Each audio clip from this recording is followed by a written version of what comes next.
everyone, welcome to Pahal classes. I am Rachna, your chemistry teacher.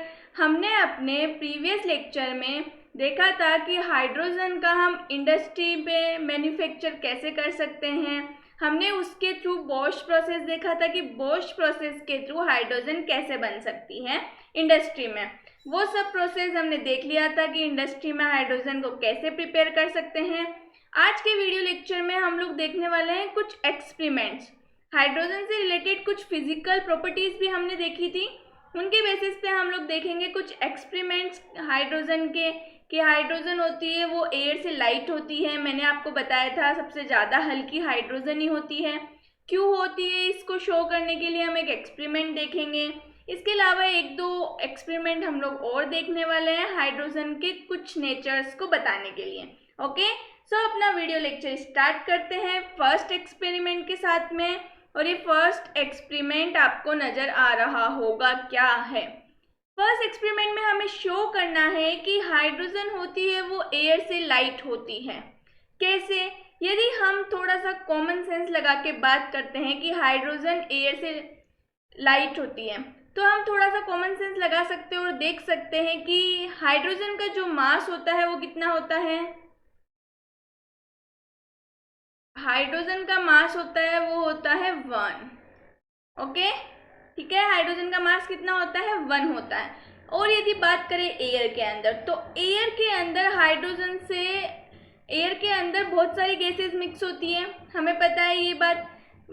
Air में क्या क्या present होती है? ऑक्सीजन होती है, नाइट्रोजन गैस प्रेजेंट होती है, मीथेन होती है, ठीक है, और अदर गैसेस भी कुछ कुछ परसेंटेज में अदर गैसेस भी क्या होती है? प्रेजेंट होती है। जब एयर में इतनी सारी गैसेस प्रेजेंट है तो सिंपल सी बात है हाइड्रोजन का तो मास 1 ही होता है। एंड यदि हम जनरली सिर्फ 2 गैसेस की बात करें एयर में, कौन सी गैसेस की? नाइट्रोजन एंड ऑक्सीजन की। तो यदि इनका मास देखा जाए तो वो हाइड्रोजन से बहुत ज़्यादा है। हमें पता है नाइट्रोजन कितने नंबर पे आती है? 7 नंबर पे आती है, ठीक है। ऑक्सीजन कितने नंबर पे आती है? 8 नंबर पे आती है। मास इनके दोनों के हाई होते हैं, किससे? हाइड्रोजन से। तो यदि जनरल हम बात करते हैं तो हम बता सकते हैं, ये रीज़न भी दे सकते हैं कि हाइड्रोजन होती है वो एयर से लाइट क्यों होती है। रीज़न पता चला क्यों लाइट होती है, क्योंकि हाइड्रोजन में तो क्या होता है, सिर्फ 1 हाइड्रोजन का मास तो सिर्फ एक ही होता है। यदि हम एयर की बात करें तो उसमें एक से ज़्यादा गैसेस प्रेजेंट होती है, तो वो ऑलरेडी हैवी होनी है, किससे? हाइड्रोजन से। सो हाइड्रोजन इसलिए लाइट होती है। इसके अलावा यदि हमें एक्सपेरिमेंट समझना है कि हम एक्सपेरिमेंट से कैसे ये प्रूव कर सकते हैं कि हाइड्रोजन होती है वो एयर से लाइट होती है, तो इसके लिए हमने एक एक्सपेरिमेंट देखना है, देखते हैं। अब आपको क्या करना है, एक बैलून लेना है, ठीक है। हमने क्या लिया? एक बैलून लिया, उसके अंदर हाइड्रोजन गैस को फिल किया। हाइड्रोजन गैस को फिल किया, ठीक है। तो बैलून में फिल करने के बाद में वो जो लेयर होती है वो बन जाती है कुछ इस तरीके से, जो आपको डायग्राम में नज़र आ रही होगी। ये हमने क्या किया, हाइड्रोजन गैस को किसमें? बैलून, रबर बैलून में क्या किया? फिल किया, ठीक है। अब उसके बाद में आपको पता चलेगा कि जैसे ही वो बैलून से अपन हाइड्रोजन गैस को रिलीज करेंगे, ठीक है, तो फर्स्ट क्या होगा, वो थोड़ा सा ऊपर जाएगा बैलून और फिर उसके बाद में सिंक हो जाएगा। ओके, क्या किया हमने? एक्सपेरिमेंट क्या था, हमें एक रबर बैलून लेना था और उसमें हाइड्रोजन गैस को फिल करना था। हमने रबर बैलून को लिया और उसमें हाइड्रोजन गैस को फिल की। जैसे ही आप गैस को फिल करते हो वो क्या होता है? ऊपर उठता है बैलून। क्यों? क्योंकि वो क्या होता है? लाइट होता है। लाइट होती है कोई चीज़ तो वो हवा में उड़ सकती है, तो वो ऊपर उड़ता है। जैसे ही उस बैलून से क्या होता है, थोड़ा सा हाइड्रोजन गैस डिफ्यूज होती है, बाहर निकलना स्टार्ट करती है, तो वो बैलून सिंक हो जाता है और बाद में नीचे आ जाता है। नीचे क्यों आता है? क्योंकि बैलून था, उससे हाइड्रोजन गैस जैसे डिफ्यूज हुई तो थोड़ी बाहर निकली मेम्ब्रेन से। जैसे ही बाहर निकली, इसमें किसने एंट्री की? एयर ने। एयर ने एंट्री की, तो एयर हेवी होती है, हेवी होने के कारण इसका बैलून भी क्या हो जाएगा? हेवी हो जाएगा और वो क्या हो जाएगा? नीचे आ जाएगा। तो इससे पता चला कि हाइड्रोजन जब तक बैलून में थी, बैलून ऊपर उड़ रहा था, ठीक है। तो वो ऑफकोर्स लाइट होगी, इसीलिए कोई चीज़ ऊपर हवा में उड़ सकती है। जैसे ही हाइड्रोजन की जगह एयर ने एंट्री ली तो क्या हो गया? बैलून सिंक होके नीचे आ गया। इसका मतलब हमें पता चल गया कि हाइड्रोजन क्या होता है, एयर से लाइट होता है। समझ आई क्यों होती है? आपको यहाँ पे डायग्राम नजर आ रहा होगा, देखो balloon field with hydrogen rises. जैसे ही बेलून हाइड्रोजन से फिल होता है वो ऊपर की तरफ उठता है, लेकिन जैसे ही क्या किया, थोड़ी सी ये क्या होती है, हाइड्रोजन डिफ्यूज होना स्टार्ट होती है, तो उसकी जगह एयर चली जाती है, तो बेलून क्या होता है, हेवी हो जाता है और नीचे की तरफ आ जाता है। ओके, समझ आया? देखो अब हम यहाँ पे क्या लिखे हुआ है, hydrogen is filled in rubber balloon made up of thin membrane. When the balloon is released, it is seen first to rise and then sink. पहले तो उड़ता है और फिर सिंक हो जाता है। रीजन क्या होता है ये मैं ऑलरेडी बता चुकी हूँ। This happen because hydrogen being lighter displaces the air and rises. However, it then diffuse out through the thin membrane. The heavier air diffuse in and cause the balloon to sink. समझ आ गया? जो मैंने आपको समझाया वही यहाँ पे वर्ड्स में लिखा हुआ है, तो हमें समझ आना चाहिए एक्सपेरिमेंट क्या था। एक्सपेरिमेंट के थ्रू भी हमने देख लिया कि हाइड्रोजन लाइट होती है एयर से, उसके अलावा हमने अपना थोड़ा सा दिमाग लगा के, दिमाग यूज करके भी देखा कि हाइड्रोजन जनरली यदि हम प्रैक्टिकली बात करें तो कैसे हो सकती है। ठीक है, समझ आया? डाटा के थ्रू भी हम बात कर सकते हैं। आगे बात समझ में? चलो नेक्स्ट देखते हैं, एक और एक्सपेरिमेंट शो करते हैं। अपन देखेंगे कि हाइड्रोजन लाइट होती है किससे, एयर से। देखो एक्सपेरिमेंट क्या है, हमें क्या करना पड़ेगा, आपको इस डायग्राम में नजर आ रहा होगा, एक बीकर लेना है, उसमें सोप सॉल्यूशन को क्या करना है, फिल करना है। बीकर लिया, ठीक है, बीकर में सोप सॉल्यूशन फिल किया। अब क्या करेंगे, हम उसमें H2 गैस को ब्लो करेंगे, H2 गैस डालेंगे उसके अंदर। तो H2 गैस जैसे ही हमने उसमें ब्लो की, हमें क्या पता चला, हमने क्या देखा, जैसे ही H2 गैस डाली, बबल्स थे वो ऊपर आने लग गए, उठ के बबल्स बने और ऊपर आने लग गए। ठीक है, अब हमें देखना है कि ये बबल्स क्या हाइड्रोजन के ही है। तो आप क्या कर सकते हो, एक बर्निंग कैंडल है, जलती हुई कैंडल को हम उन बबल्स के पास में लेके जाएंगे। जैसे ही हम उन बबल्स के पास में कैंडल लेके गए, वो बबल्स एक्सप्लोड हो जाते हैं। ठीक है, अब आपको पता है कि हाइड्रोजन होती है वो बर्न होती है, तो वो एक्सप्लोड क्यों हुए, क्योंकि वो हाइड्रोजन के बबल्स थे, तो वो हाइड्रोजन क्या हुआ, पॉप साउंड के साथ जलती है, तो वो बर्न हो गई, इसलिए वो बबल्स क्या हुए, एक्सप्लोड हो गए। इस एक्सपेरिमेंट से हमें क्या पता चला कि जो हाइड्रोजन है वो क्या होती है, ये बबल्स में हाइड्रोजन ही थी, हाइड्रोजन के बबल्स ही थे, और ये क्या होती है, लाइट होती है, हल्की होती है। क्यों? क्योंकि यदि हल्की नहीं होती तो वो ऊपर नहीं आते बबल्स। ठीक है, तो ये समझ आया एक्सपेरिमेंट की लाइट कैसे होती है। देखो आपको यहाँ पे डायग्राम में सब नजर आ रहा होगा, ये सोप सॉल्यूशन था, हमने H2 गैस को इसमें ब्लो किया, तो ये देखो ये बबल्स बनने लगे।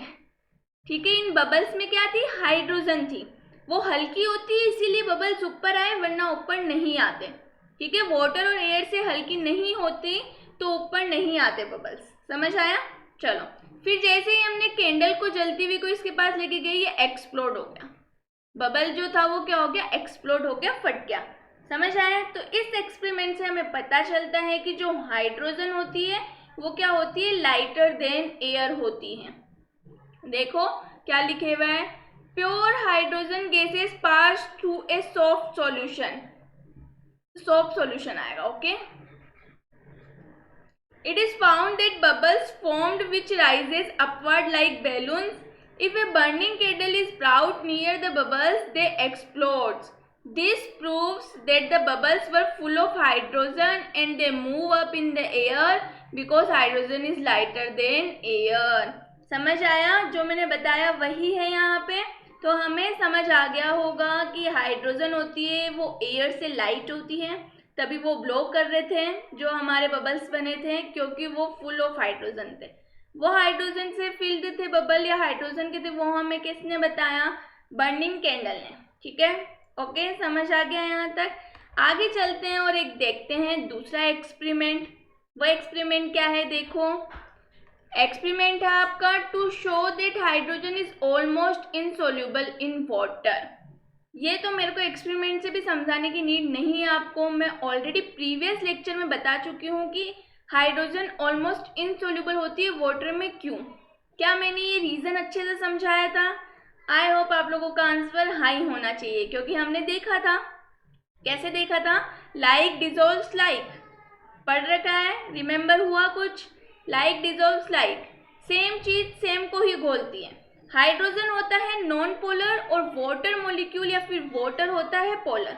तो ये दोनों आपस में तो घुल ही नहीं सकते हैं, क्योंकि हमें रूल पता है सोल्यूबिलिटी के लिए कि सेम चीज सेम में ही घुलती है। तो समझ आया था, ये हमने देखा था। अब देखो एक्सपेरिमेंट क्या बोलता है। Take a gas jar filled with hydrogen. एक गैस का जार लेना है, उसको हाइड्रोजन से क्या करना है, फिल करना है। अब क्या करोगे आप, keep it inverted over a beehive shelf in water through the volume of water does not appear to rise significantly, it show that hydrogen is almost insoluble in water. क्या करना है आपको, सिंपली यदि बात करें तो कुछ नहीं करना, एक आपको वाटर बीकर लेना है, ठीक है, उसके अंदर हाइड्रोजन गैस को क्या करना है, डालना है, ठीक है, या फिर आप क्या करो, गैस से भरा हुआ एक जार ले लो, उसमें वाटर को फिल करो। आप क्या देखोगे कि जो वाटर या गैस का जार है उसका जो लेवल था वो जरा सा भी ऊपर नहीं गया है। इसका मतलब क्या है, वाटर का जो वॉल्यूम था वो ऊपर उठता हुआ नहीं दिखता है। इसका मतलब क्या है कि हाइड्रोजन वाटर के अंदर इनसोल्यूबल होती है। ओके, बाकी हमने देख रखी है कि हाइड्रोजन वाटर में इनसोल्यूबल क्यों होती है। समझ आया अच्छे से। चलो आगे देखो, अब हम पढ़ने वाले हैं chemical properties of hydrogen.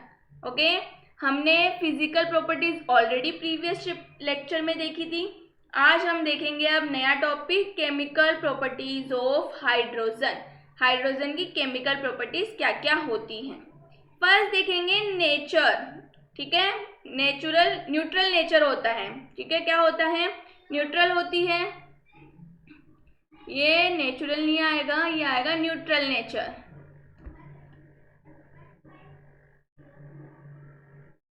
Okay,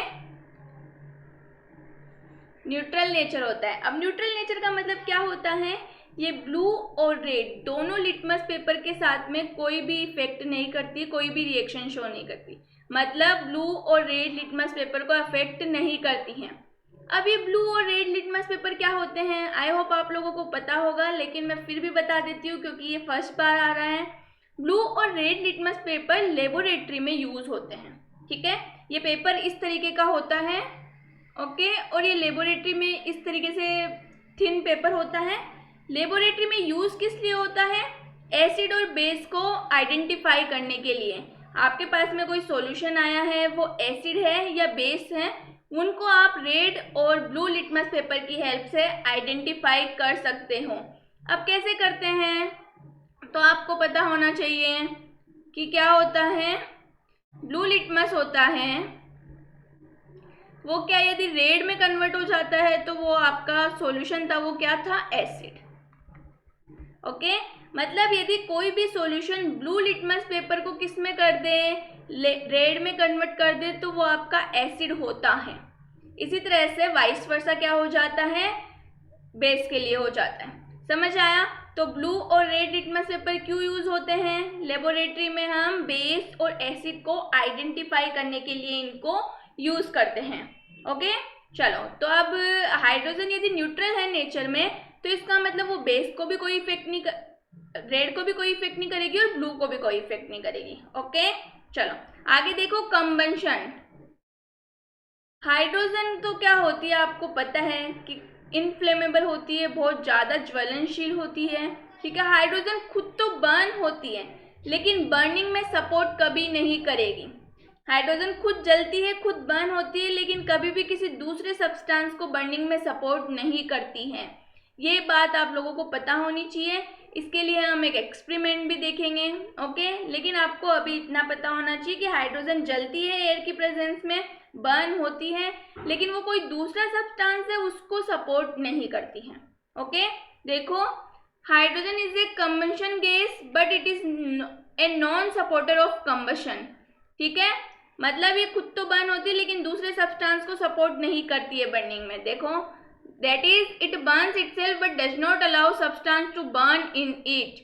pure hydrogen burns quietly in oxygen with a non luminous pale blue flame with a unique pop sound.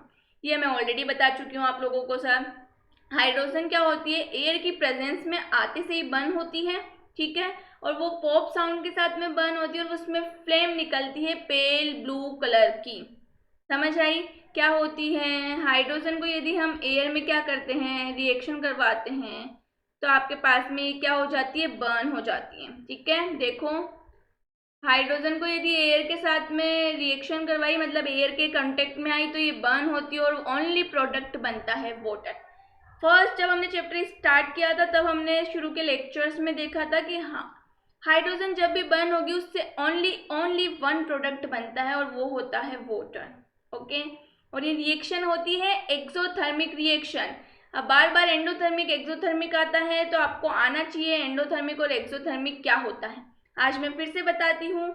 Endothermic reactions होती हैं जो क्या करती है, हीट को एब्जॉर्ब करती है, और एक्सोथर्मिक जो रिएक्शन के टाइम पे हीट रिलीज करती है। ओके, समझ आ गया? चलो, the ability of hydrogen to produce heat when united with oxygen makes it a good fuel.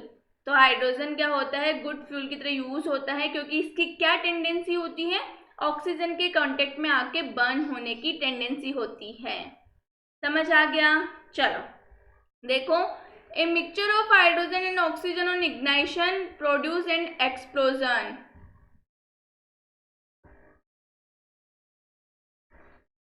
अब हमें एक और एक्सपेरिमेंट देखना है, और ये एक्सपेरिमेंट हमें शो करवाना है। किस लिए देखना है? हमें देखना है इस एक्सपेरिमेंट के थ्रू कि हाइड्रोजन का कंबस्टाइल नेचर होता है।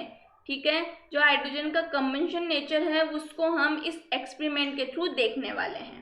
ओके, अब आपको क्या करना है, इस एक्सपेरिमेंट के लिए एक जार लेना है, उसमें हाइड्रोजन फिल करनी है और उसको इन्वर्टेड कर देना है। ओके, अब उसमें आपको क्या करना है, एक होती है बर्निंग स्प्लिंटर, लाइक ये रोड आपको डायग्राम में नजर आ रही है, ये रोड होती है, जलती हुई होती है, लाइक कैंडल होती है, उसी तरीके से होती है। लेबोरेटरी में जब वर्क करते हैं तो यूज की जाती है, तो इसको हम बोलते हैं बर्निंग स्प्लिंटर। जब इसको हम अंदर लेके जाते हैं उस जार में, तो ये जो बर्निंग स्प्लिंटर है वो तो बुझ जाती है, ठीक है, जलना बंद हो जाती है, और जो जार होता है, लाइक ये आपको नजर आ रहा है, इस जार के माउथ के इस पे क्या होता है, एक फटाफट से आग जलती है, ठीक है, पॉप साउंड के साथ में बर्न होता है कुछ, और अंदर वाली जो बर्निंग स्प्लिंट है वो बुझ जाती है, उसमें जो जला के हमने अंदर लेके गए थे वो बुझ जाती है। इसका मतलब क्या था कि जब आपने जार को इन्वर्ट किया, हमने इसका क्या पता चला है इस एक्सपेरिमेंट से, जब हम जार को इन्वर्ट कर रहे थे, जार के अंदर क्या थी, हाइड्रोजन गैस थी, वो पूरी कहाँ आ गई, डिफ्यूज होके जार के माउथ के पास में आ गई। अब आपने क्या किया, अंदर आप लेके गए स्प्लिंटर, बर्निंग स्प्लिंटर, तो जैसे ही अंदर गए, हाइड्रोजन तो बर्निंग में सपोर्ट करती ही नहीं है, तो जो अंदर लेके गए उससे तो क्या हुआ, वो बुझ गई, क्योंकि हाइड्रोजन बर्निंग में सपोर्ट नहीं कर रही है। इस एक्सपेरिमेंट से हमें क्या पता चला, हाइड्रोजन खुद तो बर्न होती है, जो हाइड्रोजन इन्वर्टेड जार के माउथ पे आ गई थी वो बर्न हो जाती है, हमने देखा एक्सपेरिमेंट के थ्रू, लेकिन अंदर जैसे ही बर्निंग स्प्लिंटर जाती है, स्प्लिंट जाती है, तो वो क्या करती है, बुझ जाती है, ठीक है, वो जलना बंद कर देती है। तो इससे क्या पता चला कि हाइड्रोजन क्या करती है, किसी भी सब्सटेंस को सपोर्ट नहीं करती है बर्निंग में। ये एक्सपेरिमेंट हमें यही बता रहा है। समझ आया क्या बताया? बहुत इजी एक्सपेरिमेंट है, देखो आपको डायग्राम में भी नजर आ रहा होगा। बर्निंग स्प्लिंट पुट ऑफ, बढ़ना बंद हो गई, जलना बंद हो गई, हाइड्रोजन थी, हाइड्रोजन बर्निंग एट माउथ, जो हाइड्रोजन उस पर आ गई थी वो जल जाती है, ठीक है, समझ आया? चलो, तो ये एक्सपेरिमेंट क्या शो कर रहा है कि हाइड्रोजन खुद तो जलती है, बर्न होती है, लेकिन बर्निंग में सपोर्ट नहीं करती है दूसरे सब्सटेंस में। ओके, देखो, fill a jar with hydrogen and inverted it with its mouth downwards. Remove the lid and introduce a burning splinter. The gas burns at the mouth of jar while burning splinter gas extinguished. जो मैंने आपको समझाया वही है। इसके अलावा हम लोगों ने ये भी देख लिया कि इस ऑब्जर्वेशन जो हमने देखे उसका क्या मीनिंग है, क्या पता चलता है हमें उससे। समझ आ गया? चलो आगे देखते हैं। एक और हमारा एक्सपेरिमेंट है बहुत अच्छा, और ये एक्सपेरिमेंट है क्या शो करने के लिए कि जब हमारी हाइड्रोजन बर्न करती है तो वाटर प्रोड्यूस्ड होता है, वाटर का फॉर्मेशन होता है, किसके, ड्यूरिंग हाइड्रोजन के बर्निंग में। ओके, हमें पता है, मैं आपको बता चुकी हूँ ऑलरेडी कि ओनली ऑन हाइड्रोजन क्या होता है, जलता है तब वाटर का फॉर्मेशन होता है। कैसे होता है एक्सपेरिमेंट देख के पता कर लेते हैं हम लोग। ओके, देखो एक्सपेरिमेंट क्या है। आपको इस डायग्राम में एक ये फ्लास्क जैसा कुछ नजर आ रहा होगा, ठीक है, हम इसको बोलते हैं रिटोर्ट बल्ब फ्लास्क। क्या बोला जाता है, रिटोर्ट फ्लास्क। रिटोर्ट फ्लास्क क्या होता है, ये जो आपको नजर आ रहा है इस तरीके का फ्लास्क होता है। इसकी एक क्या होती है, लीड जैसी होती है, ठीक है, और उस पर माउथ होता है और वो उल्टा होता है। ओके, समझ आ गई। तो इसको रिटोर्ट जार फ्लास्क बोलते हैं हम। आपको इसके अंदर क्या करना है, इसके अंदर होता है, इसको वाटर के अंदर हमने ये जार लिया, इसके अंदर हमने क्या कर दिया, आइस को पुट किया। बल्ब मतलब कूल रखना है आपको, तो कूलिंग करनी है इसके अंदर। अब आपको जार के माउथ के पास में क्या लेके जाना है, हाइड्रोजन लेके जानी है, हाइड्रोजन को बर्न करना है, ठीक है। हाइड्रोजन लेके गए, हाइड्रोजन को बर्न किया। जैसे ही आपने हाइड्रोजन को बर्न किया, क्या होता है, नीचे हम एक कुछ भी ग्लास वगैरह रखेंगे, तो हाइड्रोजन बर्न हुई, तो बर्न होने के साथ में ये जो फ्लास्क था इसके ऊपर क्या हो जाती है, हाइड्रोजन बर्न होने से ड्रॉप्स हो जाती हैं वाटर की, ठीक है, कंडेंस हो जाता है वाटर, ठीक है। जैसे अपने जो वेपर बनती है ना, तब वो वेपर बनने के बाद में गिरने लग जाती है, उसी तरीके से ये क्या हुआ, वेपर बनी हाइड्रोजन के बर्न होने के बाद में, और वो नीचे जो हमने ग्लास लिया था उसमें गिरने लग गई। ओके, उसमें क्या करने लग गई, गिरने लग गई। तो हमने देखा कि जब हाइड्रोजन बर्न हुई तो नीचे वाटर ड्रॉप जैसी कुछ गिरी, ठीक है। अब वो वाटर ही है, ये कैसे प्रूव हुआ, क्योंकि ये क्या था, कॉपर सल्फेट हमने यूज किया, वो जो ग्लास था उसमें कॉपर सल्फेट था, याद रखना है हमें, कॉपर सल्फेट उसके अंदर पुट करना है। तो ग्लास के अंदर जो कॉपर सल्फेट था वो ये ड्रॉपलेट्स गिरने से क्या हो जाता है, कॉपर सल्फेट ब्लू हो जाता है। कॉपर सल्फेट वाइट होता है, हमने वाटर चैप्टर में पढ़ रखा है, और जब भी हम वाटर को यूज करते हैं एनहाइड्रेस, वो ब्लू को वाइट को किस में कन्वर्ट कर देता है, ब्लू कॉपर सल्फेट में कन्वर्ट कर देता है। तो ये वाटर ही कर सकता है। तो हमें पता चल गया कि ये जो एनहाइड्रेस वाटर था ये वाटर ही था, क्योंकि इसने कॉपर सल्फेट के वाइट कलर को किस में कन्वर्ट किया, ब्लू में। तो समझ आया ये एक्सपेरिमेंट भी, देखो कैसे होता है। Dry hydrogen is made to burn at the end of the jet of a mouth blow pipe near the water cooled bulb of a retort. Okay, the product formed by the burning of hydrogen in air condensed on the cooler surface is a colorless liquid and collects in a beaker placed below.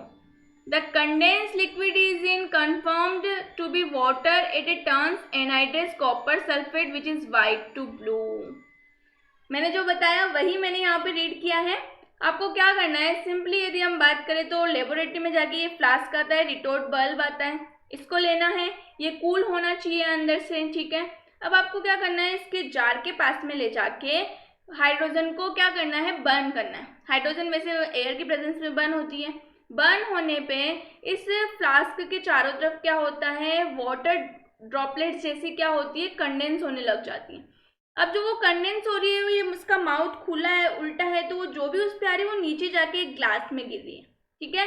हमें पता कैसे चलेगा कि ये water ही है, तो इसके experiment के लिए हमने क्या किया, हमने लिया एनहाइड्रेस कॉपर सल्फेट CuSO4। जब एनहाइड्रेस कॉपर सल्फेट को वाटर डालते हैं, वाटर की ड्रॉपलेट्स डालते हैं, तो ये वाइट से किस में कन्वर्ट हो जाता है, ब्लू के अंदर। तो इसने हमें बताया कि ये जो बनी थी ड्रॉपलेट्स वो वाटर की ही थी। तो समझ आया कि जब हाइड्रोजन को बर्न करते हैं तो एक ही प्रोडक्ट बनता है और वो प्रोडक्ट होता है वाटर। आई होप इस एक्सपेरिमेंट से क्लियर हो गया होगा कि कौन सा प्रोडक्ट बन रहा है।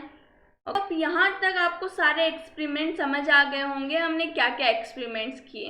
ओके, हमने कौन कौन से एक्सपेरिमेंट्स देखे आज। हमने फर्स्ट एक्सपेरिमेंट देखा हमारा कि एयर से लाइट होती है हाइड्रोजन, सेकेंड इनसोल्यूबल होती है वाटर के अंदर, वो सारे एक्सपेरिमेंट्स हमने देख लिए। इसके अलावा कंबंशन नेचर देखा और उसका एक्सपेरिमेंट देखा, ठीक है। ये 4 एक्सपेरिमेंट हमने अच्छे से किए हैं, जो आपको अच्छे से आने भी चाहिए। ओके, आई होप आपको यहाँ तक सब कुछ समझ आ गया होगा। यदि यहाँ तक किसी भी स्टूडेंट को कोई डाउट है तो प्लीज़ कमेंट बॉक्स में कमेंट करके पूछें। तब तक अपना ख्याल रखिए, मेरे वीडियोस देखते रहिए। Thank you.